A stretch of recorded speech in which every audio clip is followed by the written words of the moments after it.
दिल्ली में भारतीय युवा कांग्रेस के मुख्यालय में अब से कुछ देर पहले दिल्ली पुलिस की क्राइम ब्रांच टीम पहुंची और युवा कांग्रेस के राष्ट्रीय अध्यक्ष श्रीनिवास बीवी से पूछताछ की। कोरोना के मरीजों को राहत पहुंचाने के क्रम में आ रहे संदेशों, ऑक्सीजन, मेडिकल उपकरणों की मदद और बेड के प्रबंधन को लेकर क्राइम ब्रांच ने श्रीनिवास से पूछताछ की है। एक याचिकाकर्ता ने श्रीनिवास और उनकी टीम के साथ साथ सियासी पार्टियों के खिलाफ कोरोना के इलाज के लिए इस्तेमाल होने वाली दवाओं के अवैध वितरण का आरोप लगाया है। इसी को लेकर क्राइम ब्रांच की टीम युवा कांग्रेस के राष्ट्रीय अध्यक्ष श्रीनिवास बीवी से पूछताछ करने गई थी। श्रीनिवास ने कहा है कि इन सब से हमें कोई डर नहीं, हम कोरोना मरीजों और जरूरतमंदों की मदद जारी रखेंगे। मिस्टर श्रीनिवास, क्या हुआ? दिल्ली पुलिस के क्राइम ब्रांच की टीम यहाँ पे आए थे, they questioned you, why did they come here, what did they say to you? Please give us more details. कोई व्यक्ति ने पीआईएल डाला है। जो सरकार को नहीं मिल रहा है, ये लोग कैसे मदद कर रहा है, इनको कैसे मिल रहा है करके। किस चीज को लेके? हाई कोर्ट को जो हम लोग ने मदद कर रहा है, ऑक्सीजन सिलेंडर हो, मेडिसिन हो, जो ऑक्सीजन बेड हो, कॉन्सेंट्रेटर, तमाम चीज़ को लेके तो वो लोग ने हमसे आके पूछा है। हमने उसके लिए हमने किस तरीके से कर रहे हैं माध्यम बन के, वो हमने उनको रिपोर्ट दे दी। आपने क्राइम ब्रांच को बताया है कि where all you have been trying to get your help from. हमने किस तरीके से माध्यम से हमने कर रहा है, सारी चीज हमने उनको बता दिया है। तो दिल्ली पुलिस ने क्या क्या क्वेश्चनिंग किया आपसे? What can you share with us? वही है जो उनका जो पीआईएल जो हाई कोर्ट ने उनको आदेश दिया है क्राइम ब्रांच को, इसको रिपोर्ट उनको जांच करके देना है उनको। तो वो लोग ने हमको जो पूछा, जो किस तरीके से हमने कर रहा है लोगों को मदद में, हमने कर रहे हैं। इसके लिए कोई हमने इस समय में मदद करना ही गलत है तो हमने इस पे ज़्यादा टेंशन नहीं ले रहा है। हमने लोगों का हम मदद करेंगे। अभी भी ऑलरेडी अभी मैंने जस्ट करके आया, हम रुकेगा नहीं है, नॉन स्टॉप करते रहेंगे। वो लोग जो भी उन्होंने जवाब मांगा है मैं जवाब दे दिया हूँ, बट मेरा काम नहीं रुकेंगे। कांग्रेस पार्टी का राहुल गांधी जी क्लियर आदेश है, आप लोग दिल से मदद करने के लिए बोले, हम वही काम करेंगे। So, but are you scared? No, क्यों स्केर्ड होना? हमने गलती नहीं किया तो स्केर्ड क्यों होगा? मैं गलत किया तो डरना है। हम गलती नहीं किया, क्यों डरना है? तो PIL, मैंने I read the PIL. The person says that the petitioner says that illegal activities with medicines being used for treatment for COVID.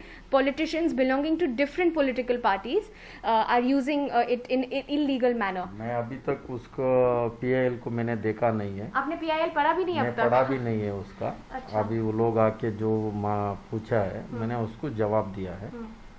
तो कुछ लोग का काम है बैठ के पीएल डालना, वो कौन डाला है, क्यों डाला है, हमको पता नहीं है।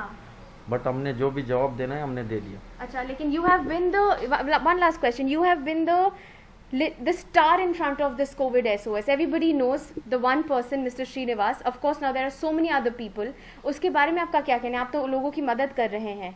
So, in such a circumstance, आपको ठीक लग रहा है कि ये सब PIL वगैरह कंप्लेंट्स है जो भी है फाइल किया जा रहा है? मैं एक व्यक्ति नहीं हूँ, श्रीनिवास नहीं हूँ, पूरा कांग्रेस का कार्यकर्ता, यूथ कांग्रेस का कार्यकर्ता, सब लोग एक टीम बन के हमने काम कर रहे हैं। And you will continue to do continue करेगा, कोई इसके लिए हमने टेंशन नहीं लेंगे।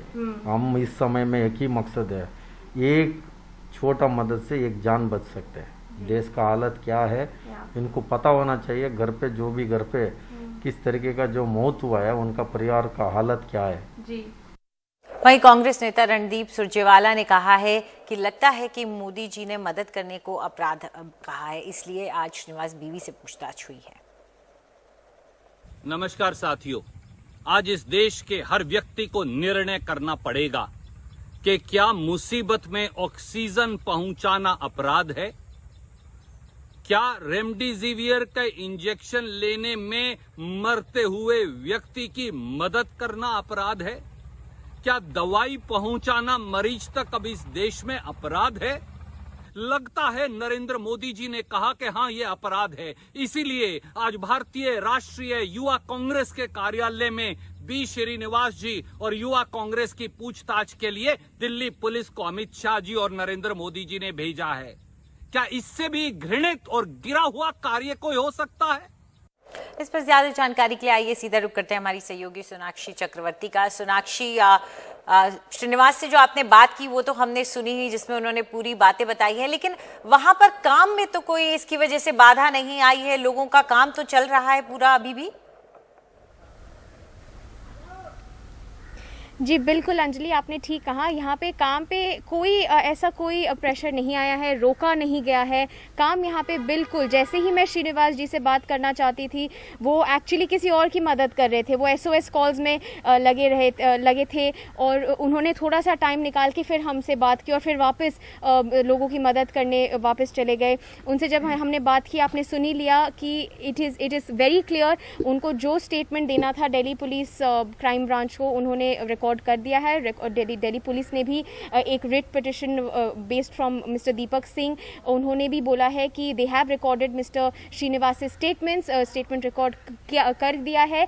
उन्हीं के यहाँ पे हेडक्वार्टर्स में भी है, अभी भी काम जारी है, अभी भी वो लोग लोगों की मदद कर रहे हैं। तो काम पे कोई असर नहीं हुआ है फिलहाल अब तक। लेकिन एक बात ज़रूर है कि सिर्फ श्रीनिवास जी नहीं, थोड़ी देर पहले सोशल मीडिया पे आप आम आदमी पार्टी के स्पोक्स पर्सन दिलीप पांडे जी ने भी उनको कहा है कि उन्हें भी क्वेश्चन किया गया था जब वो कोविड से रिकवर हो रहे थे। सोशल मीडिया पे उन्होंने डाला कि ही वॉज ऑल्सो क्वेश्चनड।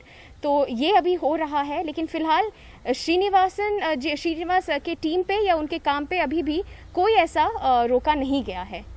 ठीक है, तो चलिए उम्मीद यही करते हैं कि दिल्ली पुलिस जो ढूंढ रही है अपनी जांच पूरी कर पाती है। हालांकि कई और पार्टियां हैं, गौतम गंभीर भी हैं, उन्होंने भी मदद की थी और उन्होंने भी बांटी थी कुछ दवाइयां जिस पे सवाल उठे थे। पूरी जानकारी के लिए शुक्रिया आपका सोनाक्षी।